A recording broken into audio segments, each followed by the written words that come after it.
माझ्या नणंदबाईंकडे कार्यक्रम होता, तिकडे आम्हाला जायचंय. त्यामुळे सकाळी मला लवकर कामं आवरून घ्यायची होती. पण सकाळपासून 3 वेळा झालंय भांडी घासायची. अजून काही भांडी संपतच नाहीयेत. म्हटलं चला ही तरी शेवटची भांडी असतील. काही ड्रेसमध्ये मी एकदम स्लिम ट्रिम दिसते. मग तुम्ही मला विचारता, की बारीक होण्यासाठी काय केलं? पण या ड्रेसमध्ये असं वाटतंय, की मी खूपच जास्त जाड झाली आणि इकडे गेल्यानंतर ना मला ही फुलं दिसली आणि अंजीरला तर एवढे अंजीर लागलेत, पण अजून ते काही पिकत नाहीयेत. कधी पिकतायत माहिती नाही. असं ठरवलं होतं, की आम्ही शाळेतून आला, की लगेचच आपल्याला निघायचंय. पण एक कामे आवरेपर्यंत उशीरच झाला. बॅग वगैरे आम्ही पॅक केली कारण आमचं प्लॅनिंग झालंय, की तिकडे जाऊन राहायचंय आणि अभि तर त्यासाठी खूप जास्त खुश आहे. कारण की तो टीचरला पण सांगून आलाय, की उद्या मी शाळेत येणार नाहीये.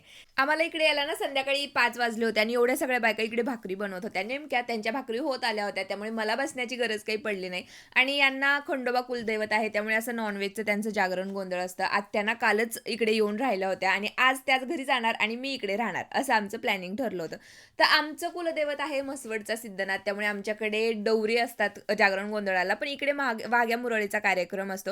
संध्याकाळी असं शेतामध्ये जाऊन तिथे आरती वगैरे झाली. पण आत्यांकडे बघून मला असं वाटलं, की त्यांना राहण्याची इच्छा आहे. म्हटलं तुम्ही राहावा, मी घराकडे जाते. मला पण राहण्याची खरंच खूप जास्त इच्छा होती, कारण मला पण तो कार्यक्रम बघायचा होता. पण ठीक आहे म्हटलं चला पटकन जेवण वगैरे करून घेऊया आणि त्यानंतर निघालो आम्ही घरी.